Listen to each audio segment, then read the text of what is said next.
Hello friends, एक बार फिर स्वागत है आपका अपने यूट्यूब चैनल श्री एस.एन.पी मैथमेटिक्स पर। फ्रेंड्स, आज हम लोग डायरेक्ट इनडायरेक्ट पढ़ेंगे।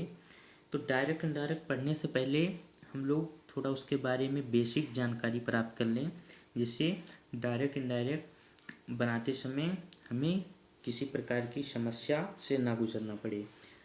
तो डायरेक्ट मतलब होता है प्रत्यक्ष कथन और इनडायरेक्ट मतलब होता है अप्रत्यक्ष कथन।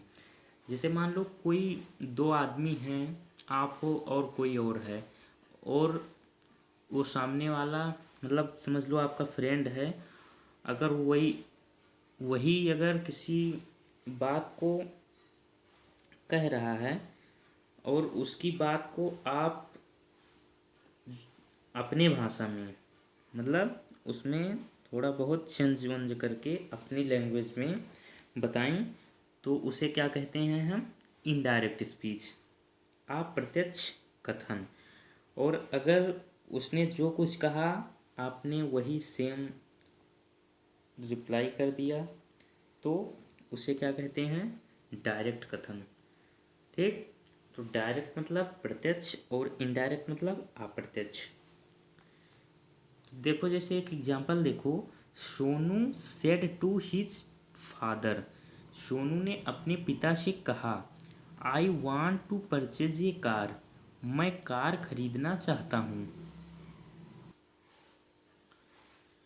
तो इसमें Sonu said to his father, इस पार्ट को हम लोग क्या कहते हैं? इसको हम लोग कहेंगे रिपोर्टिंग वर्ब। और इसमें ये जो सोनू दिया हुआ है, इसे हम लोग क्या कहते हैं? स्पीकर या रिपोर्टर। ठीक।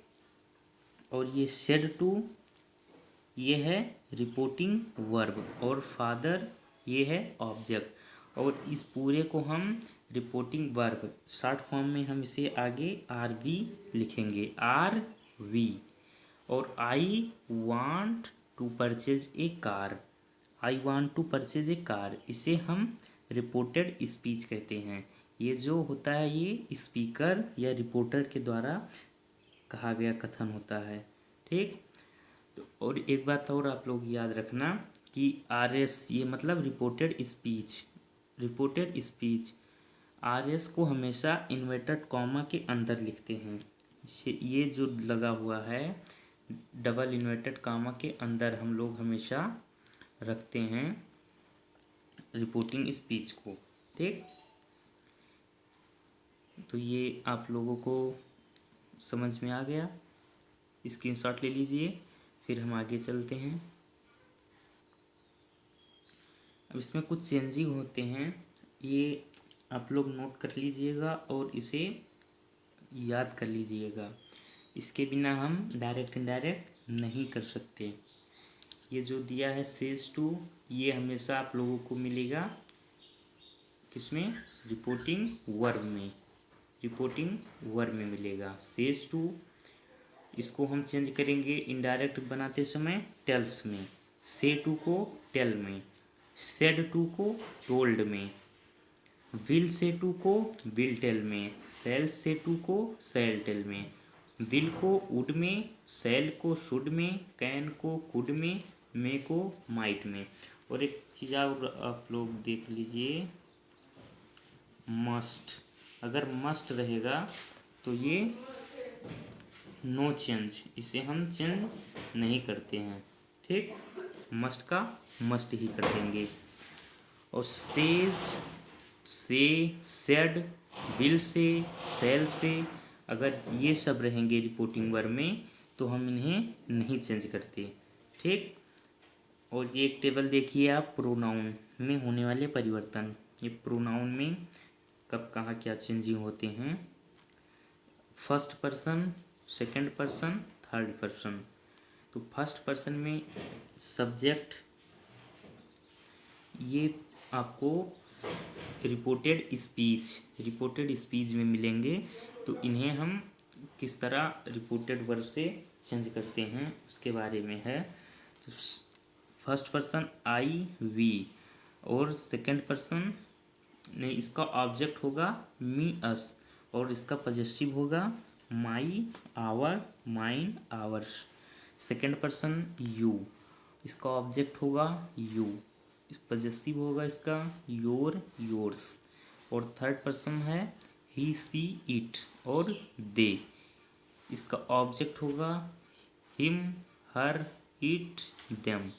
और पजेसिव होगा इसका his, her, hers, its, their, theirs.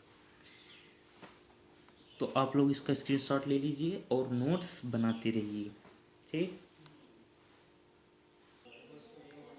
अगर फ्रेंड्स आप लोगों ने टेंस ना पढ़ा हो तो ये जो टेबल दिख रही है आपको, ये टेबल बहुत अच्छी तरीके से आप लोग इसे नोट करके और तैयार कर लीजिए, मीन्स लर्न कर लीजिए। आप लोगों के जुबां पे होना चाहिए किसको कब कहाँ चेंज करते हैं, ठीक। डायरेक्ट रहेगा, डायरेक्ट फॉर्म में प्रेजेंट इंडेफिनिट टेंस अगर, तो हम उसे चेंज करते हैं पास्ट इंडेफिनिट टेंस में।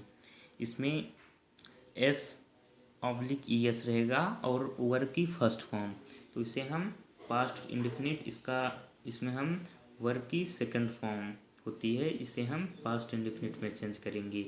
और अगर प्रेजेंट कॉन्टिन्यूअस है, इसमें is, am, are plus verb में आई एन जी होती है, इसे हम चेंज करते हैं पास्ट कॉन्टिन्यूअस टेंस में वाज, वर प्लस वर्ब में आई एन जी। और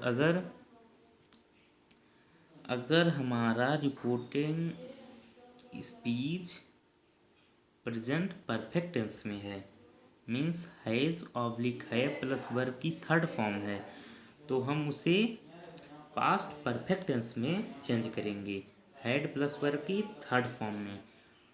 और अगर present perfect continuous has oblique है plus been plus verb I N G, तो हम उसे पास्ट परफेक्ट कॉन्टिन्यूअस में चेंज करेंगे हैड बीन प्लस वर्ब में आई एन जी। और अगर पास्ट इंडेफिनिट टेंस है वर्ब की सेकेंड फॉर्म, तो हम उसे पास्ट परफेक्ट टेंस में चेंज करेंगे हैड प्लस वर्ब की थर्ड फॉर्म। इसका आप स्क्रीनशॉट ले लीजिए और इसको नोट करके आप तैयार कर लीजिए। अभी जब हम लोग एग्जाम्पल पढ़ेंगे तब आप लोगों को पता चलेगा कि इसका यूज़ हम कहाँ करते हैं, कब करते हैं, कैसे करते हैं। स्क्रीनशॉट ले लीजिए, फिर हम आगे एक दो और देखते हैं। और अगर रिपोर्टेड स्पीच हमारा पास्ट कॉन्टिन्यूअस टेंस में है, means was verb plus verb में आई एन जी, तो उसे पास्ट परफेक्ट कॉन्टिन्यूअस टेंस में चेंज करेंगे हैड बीन प्लस वर्ब में आई एन जी।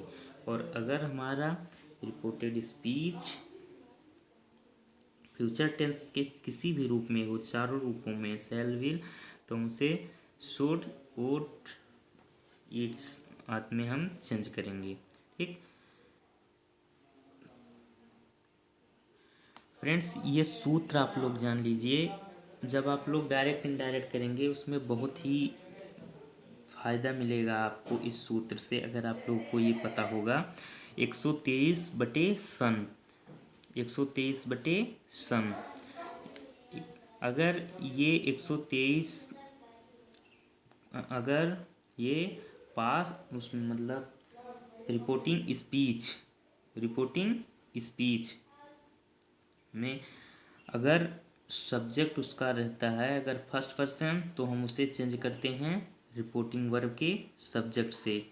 और अगर सेकंड पर्सन तो रिपोर्टिंग वर्ब के ऑब्जेक्ट से। और अगर थर्ड पर्सन है तो उसे नहीं चेंज करते हैं, ठीक। फर्स्ट मतलब फर्स्ट पर्सन, सेकंड मतलब सेकंड पर्सन, थर्ड मतलब थर्ड पर्सन, एस मतलब सब्जेक्ट, ओ मतलब ऑब्जेक्ट, एन मतलब नो चेंज। तो ये सूत्र भी आप लोग नोट कर लीजिए, स्क्रीनशॉट ले लीजिए और इसे तैयार कर लीजिए। तो फ्रेंड्स आज का वीडियो यहीं समाप्त करते हैं, फिर मिलते हैं अगले वीडियो में, तब तक के लिए धन्यवाद। अगर आप लोगों को ये वीडियो अच्छा लगा हो तो लाइक कीजिए, और अगर आप चैनल पर पहली बार हों तो मेरे चैनल श्री SNP मैथमेटिक्स को सब्सक्राइब कीजिए।